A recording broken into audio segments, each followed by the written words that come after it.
C'est parti. Bonjour à toutes et à tous. Bonjour à tous. Bonjour. Alors, on se retrouve de nouveau pour un webinaire, le webinaire du mois de juillet. On fera une petite pause évidemment en août. On va prendre quelques vacances aussi au sein de l'équipe. Donc, dernier webinaire avant les vacances d'été pour nous, en tout cas. Est-ce que vous nous entendez bien? N'hésitez pas à nous écrire dans le chat. On partage une méduse, une pieuvre pour animer ce webinaire-là, tous les trois. A priori, c'est OK. Bon, Parfait. super. Très bien. On va commencer par vous partager tout de suite mon écran. Pareil, je vous invite à me dire si c'est bien OK et si ce n'est pas flou. Donc, a priori, vous devez tous voir maintenant mon écran. Donc, on est réunis tous ensemble ce matin pour un webinaire dans lequel on va parler de Adobe Express Beta, qui est pour nous vraiment un outil qui va nous permettre de gagner beaucoup de temps sur la conception des contenus de nos formations. En tout cas, c'est la façon sur laquelle nous, on utilise cet outil-là.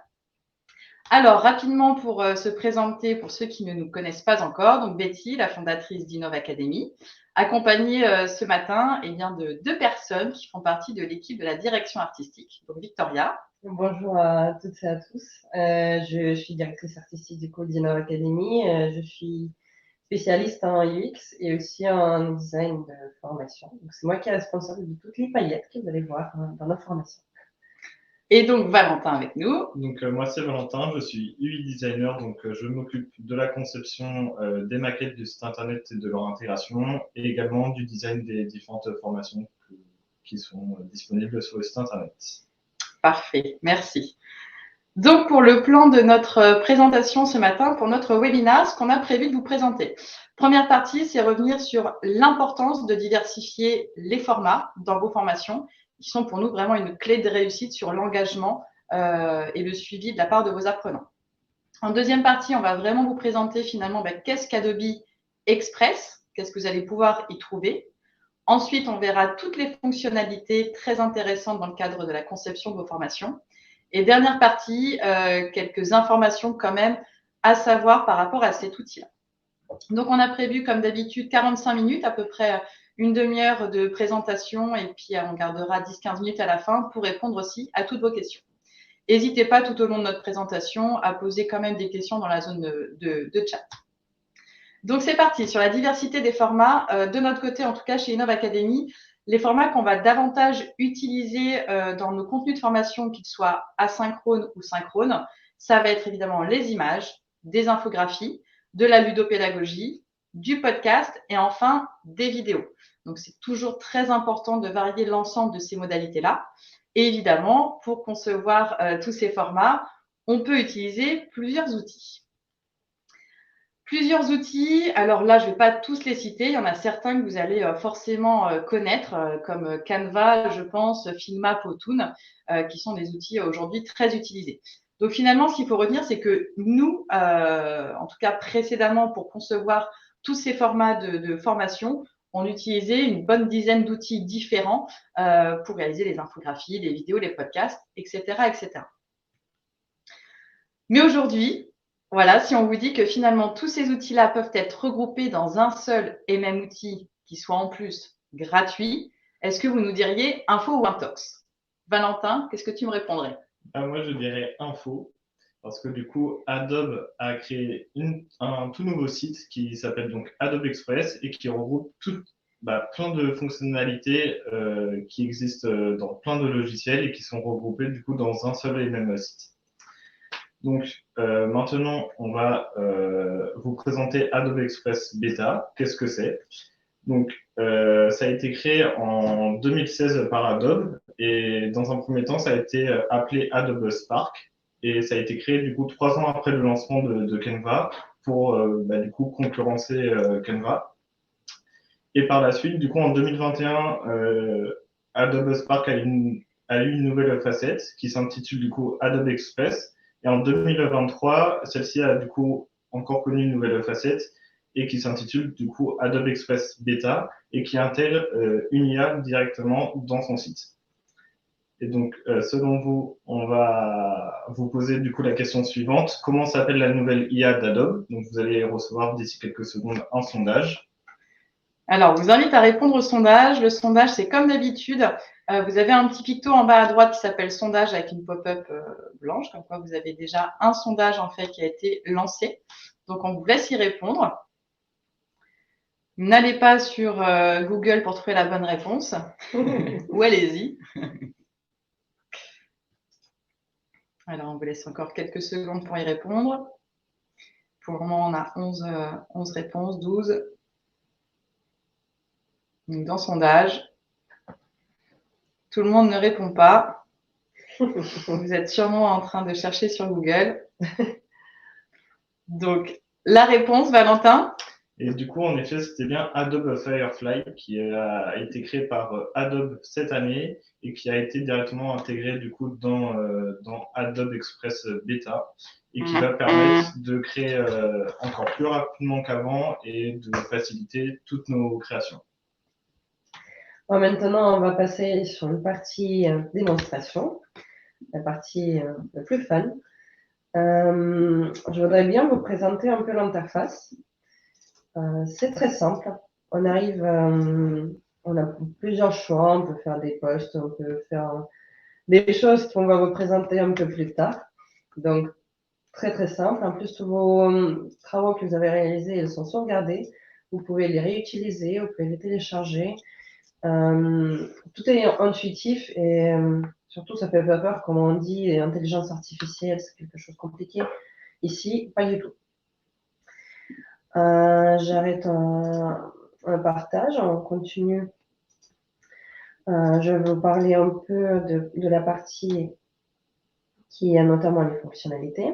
Donc, dans le premier temps, on va vous présenter la fonctionnalité la plus intéressante qu'on trouve, c'est la création d'images.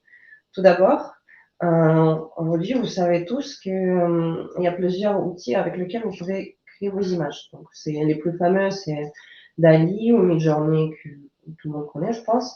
Il y a Photoshop aussi qui utilise justement Adobe Firefly pour créer les images directement dans Photoshop Beta. Mais tous ces outils, ils ont quelques désavantages, je peux dire. Donc, notamment, c'est souvent payant, donc on a besoin des crédits ou c'est assez limité. Si c'est pas payant, c'est souvent long. Des fois, difficile à comprendre l'interface et souvent les résultats sont peu satisfaisants. On n'arrive pas à voir ce qu'on veut, c'est robotisé, les personnes ont d'images, je sais pas, ça peut arriver. Donc, la solution qu'on nous a trouvée, c'est justement Adobe Express Beta, qui est gratuit. Il est illimité. Vous n'avez pas besoin de crédit pour faire vos images. Vous pouvez faire autant d'images que vous voulez. Ils sont tous sauvegardés. Et vu que c'est simple à utiliser, c'est accessible à tous. Donc, c'est très bien aussi pour créer les images et les jolies choses pour vos formations. Maintenant, il y a une petite partie démonstration. Valentin, je te laisse présenter. Très bien, merci. Donc là, on va du coup créer une image, donc à partir d'un texte, donc autrement dit un prompt. Pour ceux qui ne savent pas, du coup un prompt, c'est juste une phrase avec des mots-clés et des détails qui vont vous permettre de créer une image. Donc là, j'ai déjà écrit du coup mon prompt ici, et j'ai juste à cliquer sur générer. Donc là, Adobe travaille, il faut juste attendre quelques secondes. Tu peux nous dire de quoi traiter ton prompt? Très bien. Du coup, c'est un prompt qui va du coup me générer une forêt avec des couleurs assez harmonieuses, avec des arbres d'un style assez cartoon. Donc ici, vous allez retrouver donc mon prompt que j'ai créé juste ici. Si vous avez un petit peu de contenu, donc vous pouvez sélectionner si vous voulez une photo, du graphisme ou de l'art. Donc par exemple une photo. Ici, vous pouvez également rajouter d'autres effets, des dessins numériques, couches de papier, etc. Et enfin, ici, vous pouvez également générer d'autres images. Donc là, j'ai mon image qui a été créée du coup à partir de mon prompt en quelques secondes. Donc voilà pour la démonstration. Pardon, on va revenir sur la présentation. Et donc, ce qu'il faut savoir, c'est que tous les prompts doivent être écrits en anglais. Pour l'instant, la fonctionnalité de les écrire en français n'est toujours pas disponible, mais elle risque d'arriver d'ici peu. Il faut aussi écrire un prompt riche. Si vous voulez avoir une image très réaliste, etc., il faut rajouter le plus de détails possible. Donc voilà pour ça. Ensuite, vous pouvez du coup générer davantage d'images comme vous avez pu le voir juste avant. Vous avez juste à cliquer sur Load More pour avoir davantage d'images si les autres vous correspondent pas. Et vous pouvez également ajouter des illustrations en plus du texte, des images. Et ensuite, il vous est possible de télécharger en plusieurs formats vos créations, donc en JPEG, en PNG ou en PDF. Parfait. Alors, par rapport à ça, si on vous disait que justement les personnages pourraient parler avec leur propre voix à partir des images qu'on peut créer du coup depuis ce site internet-là, on peut le faire vraiment en quelques clics et gratuitement. Donc là, on a vu en effet, Valentin, il nous a déjà généré cette image-là. Maintenant, on va vous montrer comment intégrer justement un personnage et le faire directement parler. Victoria, je te laisse nous faire la démo. Oui, c'est quelque chose qui nous a étonné beaucoup. Seulement en quelques clics, on peut faire un personnage totalement vivant pour animer un peu plus vos formations. Je fais repartage de mon écran. Je vais aller sur Figma. Valentin a pris le temps pour mettre l'image qui était générée. Je vais la télécharger. Ça va nous faciliter un peu la vie. Il y a une fonctionnalité qui s'appelle Animate from Audio. On va le tester tout de suite. L'interface est très simple. Vous avez plusieurs caractères, les personnages qui sont déjà pré-créés par Adobe. Malheureusement, vu que c'est une bêta, on ne peut pas encore, mais je pense que ça va arriver bientôt, ajouter nos propres personnages. Mais le choix est assez large. Il y a des animaux, il y a des gens, il y a des cartoons, il y a des métiers différents. Donc ça, c'est assez intéressant. On va se baser peut-être sur un petit chat. Et on peut également changer la taille de personnage, le rendre plus petit ou plus grand. On peut mettre le fond. Il y a un large choix des fonds disponibles selon vos situations, par exemple un petit plage, des îles, des forêts, même le festival. Mais il y a aussi la fonctionnalité d'ajouter votre propre image. Donc c'est ce qu'on va faire. Je vais prendre l'image que Valentin nous a générée, notre petit joli forêt. Je vais changer la taille aussi. On peut faire plusieurs dimensions possibles. J'aime bien le carré. Ça rentre mieux, je trouve. Et on va jouer un peu avec la taille de notre personnage pour qu'elle soit en plein milieu. Et ici, c'est ça où la magie se passe. On peut soit ajouter notre propre audio qui ne dure pas plus que 2 minutes, soit on peut s'enregistrer directement. Et il y a une petite fonctionnalité Enhance Speech. Ça veut dire qu'on peut booster votre voix et nettoyer un peu le son. On va pas faire ça tout de suite. On va plutôt ajouter un petit podcast qu'on a fait à Sandinov pour la formation sur l'écologie. Donc, on a bien choisi le forêt et on va voir ce que ça va faire. D'habitude, ça prend pas plus qu'une minute. Assez rapide. Ça va me demander un peu de temps. C'est souvent quand on fait des webinaires sur le VTT, ça me fait la même chose.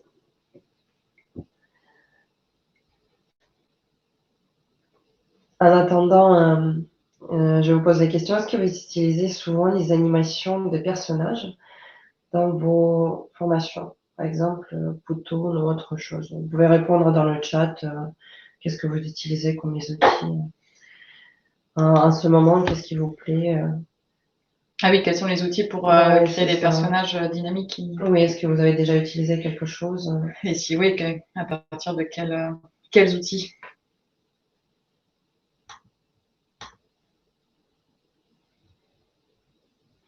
Adobe Beta XP, ouais, Viande, Movely, Caractère animateur. Nous avons testé récemment Caractère animateur, elle est très très intéressant comme outil. Viande aussi.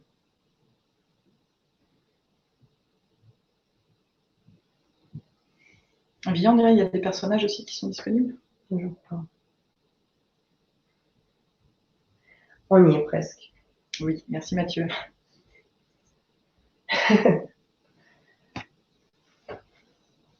Voilà, ce qui est plus intéressant, c'est vrai qu'on a vraiment tout dans un seul et même outil. Ouais. Tu peux générer ton image, ton fond, ton personnage, la voix, enregistrer. Et on a notre vidéo. Dites-moi si vous entendez le son.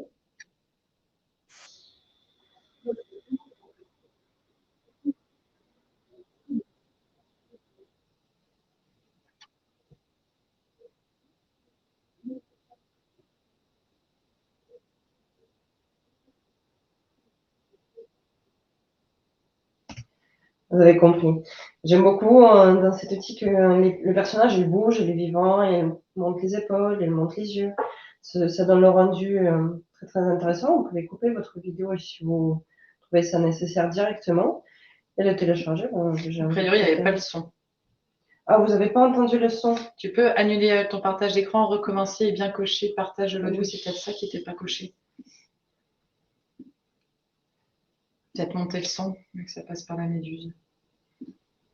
On reteste. Oui. Cela consiste à gérer l'eau Là, de vous pluie au entendez plus le près son. de là où elle tombe afin de rétablir le plus possible le cycle naturel de l'eau. Les deux objectifs principaux sont de limiter les risques d'inondation suite à la saturation des réseaux et de pollution, lessivage des surfaces imperméabilisées, débordement des réseaux, etc. Donc voilà. Et pour terminer, je peux le télécharger directement sur ma machine et après l'utiliser. C'est le format MP4 qui va être téléchargé. Donc le format le plus courant pour les vidéos, elle prend un peu de temps pour le faire. Et voilà, j'ai ma petite vidéo qui est directement sur mon ordinateur. Une petite présentation. Hop, donc je reprends. Donc n'hésitez pas si vous avez des questions là-dessus, mais c'est vrai que là, en l'espace de 5 minutes, on a généré une image, on a pris un personnage, on a soit enregistré ou uploadé un podcast et vous avez directement votre vidéo. Alors, sur les fonctionnalités, du coup. Oui, donc ce que vous avez pu voir, on peut s'enregistrer directement et améliorer le son. On peut mettre votre propre podcast ou le podcast qui a été enregistré par un studio professionnel si jamais vous avez envie. Par contre, une petite contrainte, c'est que 2 minutes, mais souvent pour les podcasts pédagogiques, 2 minutes, c'est largement suffisant. Et c'est 1 gigaoctet aussi pour le son, mais je trouve aussi que c'est beaucoup. On a beaucoup de personnages et on peut personnaliser notre fond, donc ça reste très très intéressant comme outil. Et j'ai vu en question que pas de synchronisation, je crois que c'est à cause de partage. Mais normalement, le voix, elle est totalement synchronisée avec la bouche. Ouais. Donc, autrement que l'IA, on a plein d'autres possibilités. C'est donc de créer des infographies, des affiches d'ailleurs. Donc, il y a déjà plein de templates qui existent, soit des templates gratuits ou bien payants. Donc, on retrouve vraiment les mêmes fonctionnalités que sur Canva. Et on a également plein d'icônes que l'on peut intégrer, des pictogrammes, des illustrations. Betty, je te laisse passer à la slide suivante, s'il te plaît. Donc voilà, on va retrouver toute une bibliothèque assez générale et très large qui va vous permettre du coup d'intégrer et d'enrichir vos créations.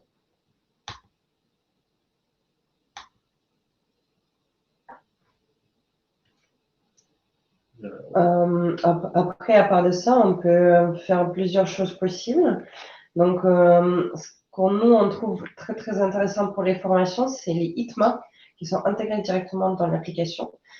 Donc, ça veut dire qu'on peut voir avec les heatmaps où les personnes vont être susceptibles de regarder. Par exemple, vous faites les infographies ou les maquettes de vos formations, par exemple sur Storyline. C'est toujours intéressant de vérifier où vos apprenants vont regarder pour savoir si vous n'avez pas fait un truc pas bien. Si vous n'avez pas laissé un espace vide où vous avez rempli plein de choses sans nécessité. Et je dirais même sur votre marketing de formation, quand vous concevez des mailings, des infographies, des affiches, des flyers, enfin bref, toutes sortes de supports pour communiquer sur une formation. C'est vraiment intéressant. Et deuxième chose qui est très intéressant, dans les plugins, on a un plugin pour vérifier l'accessibilité de vos formations. Donc, c'est une chose qui vous permet de voir les couleurs. On sait tous, il y a des personnes avec les troubles de vision, donc par exemple des troubles de perception des couleurs. Et si on choisit mal nos couleurs sur nos supports, Pareil pour les formations, pour le marketing de l'offre. Les gens avec ce genre de troubles, ils peuvent mal apercevoir ce que vous avez fait. Donc, c'est toujours bien aussi de le vérifier auparavant. Et tout ça, on peut faire directement dans Adobe Express. Pour continuer, à part ça, on peut aussi convertir les images en plusieurs formats, aussi directement dedans. Donc, JPEG to PNG, ou PNG to SVG, il y a plein de possibilités. Ce qui est intéressant, les images en format SVG sont moins lourdes et c'est toujours plus intéressant de les utiliser dans vos formations pour que vos formations soient plus légères et plus, on peut dire, écologiques. On peut également aussi couper les images. On peut faire ça maintenant dans beaucoup des outils, mais vu que c'est tout dans le même outil, ça reste très très simple. Je vais vous montrer ça tout de suite. Je vais partager mon écran. Tac. On est revenu sur notre page d'accueil et on peut supprimer le fond. On peut convertir nos images et on peut convertir aussi à SVG. On va commencer par cela. Pour faire ça, je vais prendre une petite illustration que j'ai trouvée en préalable, juste une illustration simple sur Internet. Ça va prendre quelques secondes pour me convertir en SVG. Ce qui est intéressant aussi avec le format SVG, c'est qu'à part que c'est très léger, c'est aussi vectorisé. Donc pour ceux qui connaissent, le format vectoriel, c'est celui-ci qui peut être modifié. Par exemple, dans les outils comme Figma ou Illustrator ou Photoshop, toutes les applications qui travaillent avec le vectoriel. Donc là, j'ai bien téléchargé mon SVG. Je reviens sur Figma. Je vais vous repartager mon écran dans son entièreté. On a une question, est-ce qu'on peut compresser également les images? On ne peut pas encore compresser les images, mais c'est prévu dans les prochains mois qui arrivent. J'ai vu une notice qui est passée. Donc là, je suis sur Figma. Ça, c'est mon image classique. Donc, vous voyez, je ne peux rien y faire avec. C'est juste une image. Et là, juste à côté, je vais poser mon SVG. Donc ça, c'est quelque chose que je peux modifier directement. Je peux changer les couleurs de mes arbres. Je peux supprimer le soleil si je veux et changer les couleurs. Je peux bouger les oiseaux, par exemple. C'est toujours pas parfait encore. Parce que c'est juste bêta. Justement, c'est pour ça, c'est gratuit encore. Mais ça me permet aussi de faire des choses assez intéressantes et très, très rapides.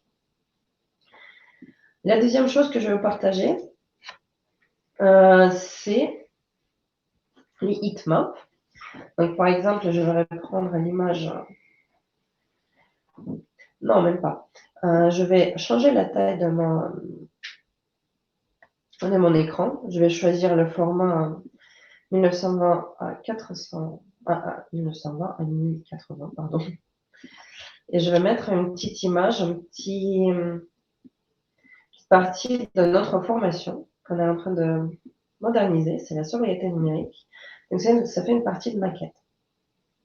Maintenant, c'est ce que je vais faire. Je vais aller dans mes plugins et je vais choisir au début le heatmap. Ça s'appelle Attention Insight. Pour vous montrer, il y a plusieurs plugins qui existent. Vous pouvez ajouter vos logos, même créer les NFT avec, faire les patterns. Et il y a plein qui arrivent chaque jour. Il y a quelque chose de nouveau. Il y a des icônes, il y a des illustrations, comme Valentin vous a montré avant.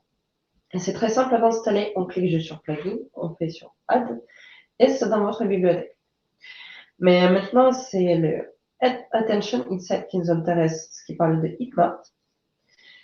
Donc là, je vais dire, il nous demande qu'est-ce que c'est. Je vais dire que c'est le thumbnail, par exemple. On peut choisir et dire aussi que ce sont les flyers ou même les vidéos. Donc, je choisis le format que je veux. Ça prend un peu de temps. Ici, il vous montre plus c'est bleu, moins attention, ça va attirer. Le couleur rouge, ça veut dire que ça attire pas mal d'attention. Ça prend un tout petit peu de temps pour analyser. Et voilà, donc ici, on peut voir qu'il y a les zones d'attention qui sont situées là et là. Mais malgré le fait que l'image est en plein milieu, il y a beaucoup de chances que l'apprenant ne va pas le regarder. Il va regarder que le texte.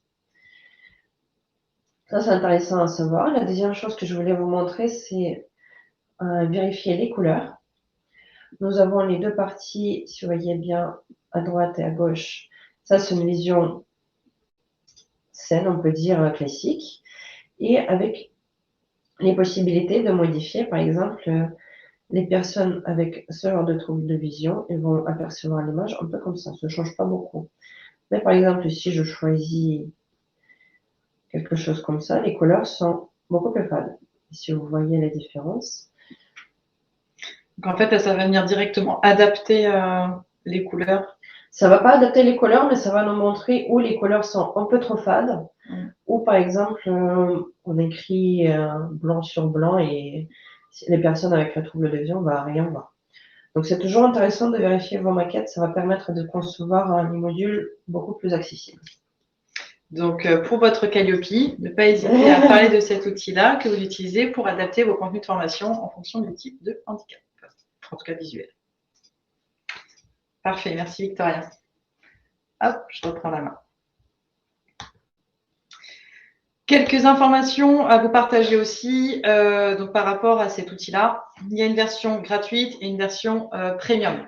Nous, on utilise déjà la version gratuite où il y a beaucoup de choses. Donc, il y a des milliers de designs qui sont disponibles, de photos libres de droit et de police. On peut avoir plusieurs effets sur la retouche des images. On a plusieurs choix de formats, comme on vous l'a déjà montré, SVG, etc., etc. Et on a 2 gigaoctets d'espace disponible. Donc là, je dirais que ça rejoint un petit peu aussi l'outil que vous devez connaître, Canva. On va en reparler aussi un petit peu derrière. Et sur la version premium, vous allez avoir évidemment beaucoup plus de design, photos, police de disponibles. Vous pourrez directement ajouter aussi vos propres éléments, logos, pictos, etc. L'espace, évidemment, il sera vraiment très conséquent et il y a bien plus de fonctionnalités qui seront encore disponibles sur la version payante. Mais là, vous avez vu sur la version gratuite, déjà, il y a vraiment beaucoup de choses. Ce qu'il faut aussi savoir, c'est que donc, vous avez l'obligation, évidemment, de créer votre compte sur Adobe et que tout ce que vous allez créer sur leur site, ils vont pouvoir le récupérer dans le but d'améliorer encore et encore leurs fonctionnalités, outils, pratiques, UX, etc., etc.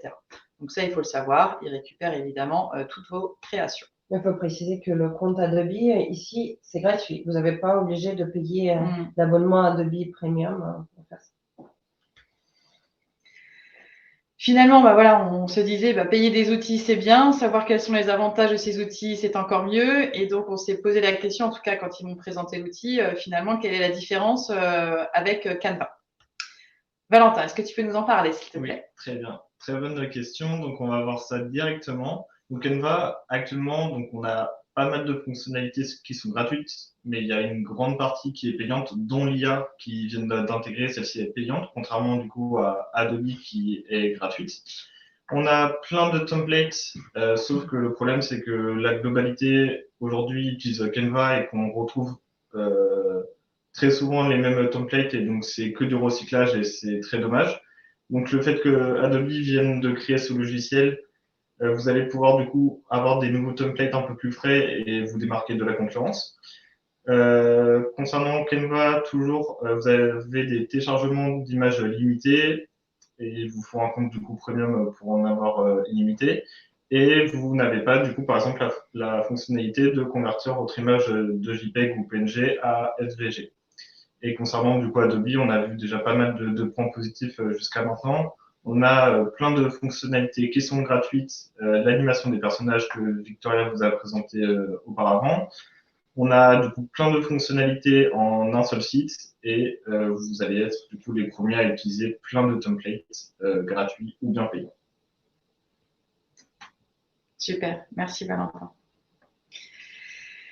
Petite question pour vous, petit sondage. De nouveau, on va vous demander si après cette présentation, est-ce que vous seriez prêt à aller essayer cet outil-là? Alors, on ne vous a même pas demandé en début, peut-être qu'il y en a qui l'utilisaient déjà, qui ont déjà créé leur compte. Mais en tout cas, voilà, qu'est-ce que vous en avez pensé? Est-ce que vous souhaiteriez aller le tester? Donc, on a lancé un nouveau sondage. Donc, on vous a proposé oui, vous avez envie d'aller le tester, vous êtes prête à l'essayer, non, ou vous hésitez encore.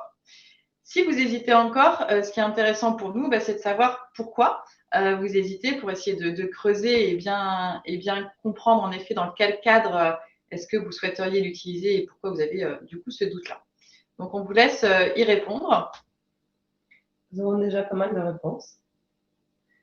18 personnes qui ont répondu oui et une personne qui hésite encore. Alors, ce que je vous propose, on va passer maintenant évidemment à toutes vos questions. On n'a pas pu, en 30 minutes de webinaire, vous présenter toutes les fonctionnalités qui sont disponibles sur cet outil-là. Il a fallu faire des choix. On a essayé de l'appliquer vraiment dans le cadre de la formation, évidemment, et par rapport aux choses que l'on fait vraiment, nous, au quotidien, pour vous faire gagner un maximum de temps.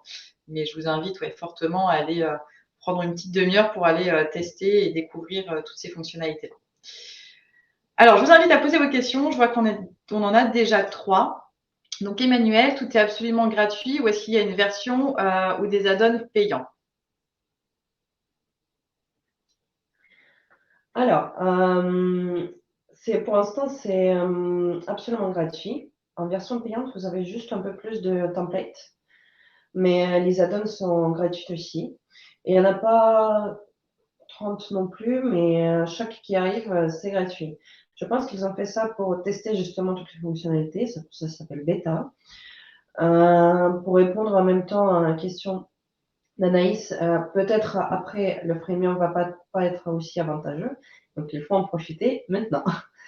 Et on ne sait pas combien de temps ça va prendre pour que le bêta devienne la version finale. Voilà. Merci, Victoria. Alors, on a une autre question. Le problème avec ces outils est de savoir où trouver le bon prompt.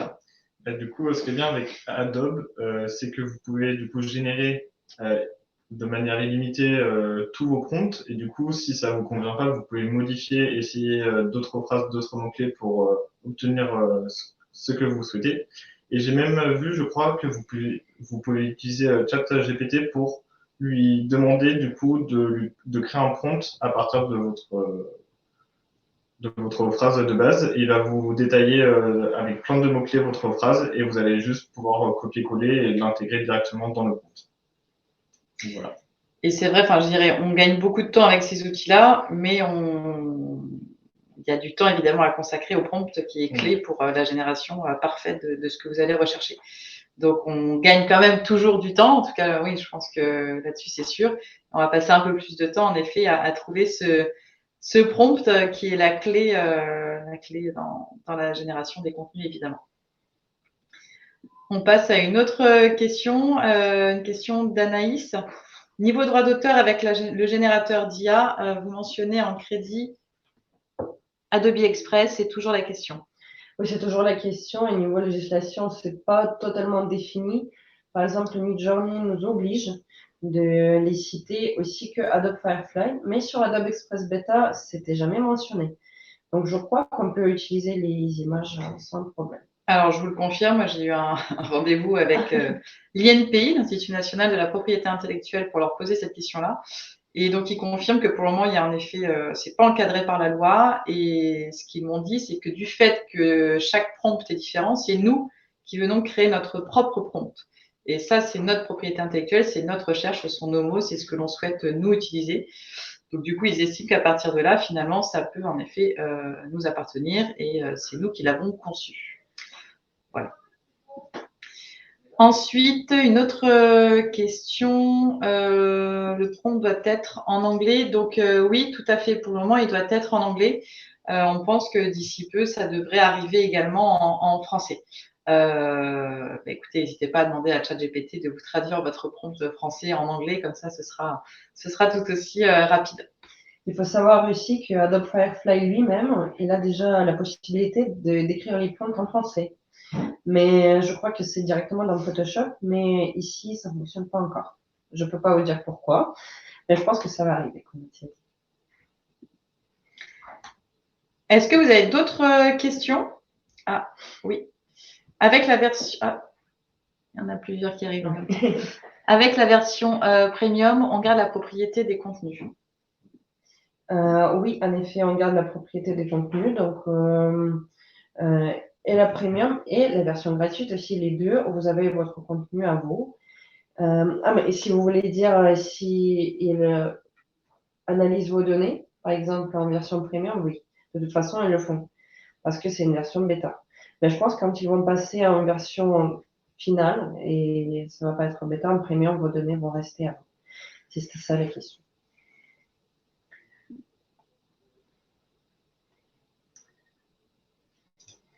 Alors, concernant la question des formats vidéo, donc actuellement, on peut télécharger que les formats vidéo sous format MP4.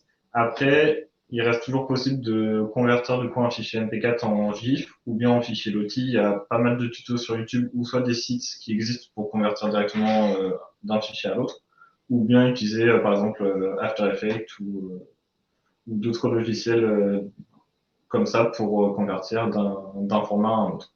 En tout cas, on ne peut pas le faire pour le moment C'est sur ça, pour l'instant, mais ça risque certainement d'arriver et très prochainement dans les prochaines mises à jour.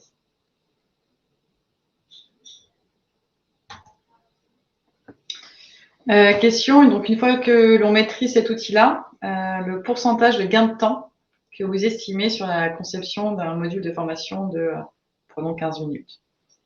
Ça, c'est une question très, très intéressante. Mm. Mais par exemple, je vais prendre un exemple de vidéo animée avec un personnage.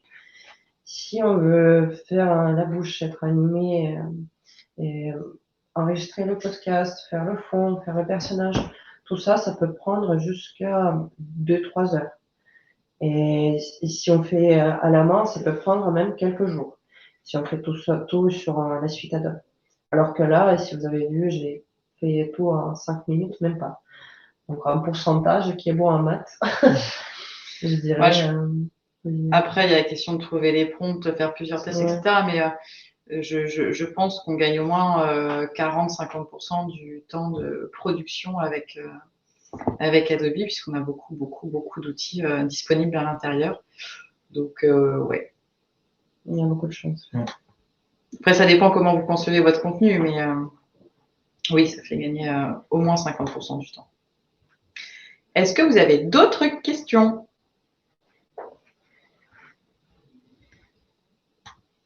Pour le moment, non? Ok. Très bien.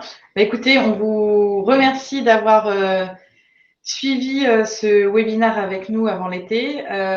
Pour ceux qui découvraient le webinaire, n'hésitez pas à vous inscrire si vous souhaitez à notre newsletter. On partage tous les mois quelques infos, bonnes pratiques, des outils. On annonce nos prochains webinaires. Ah bah, Corentin vient de vous mettre le lien dans le chat.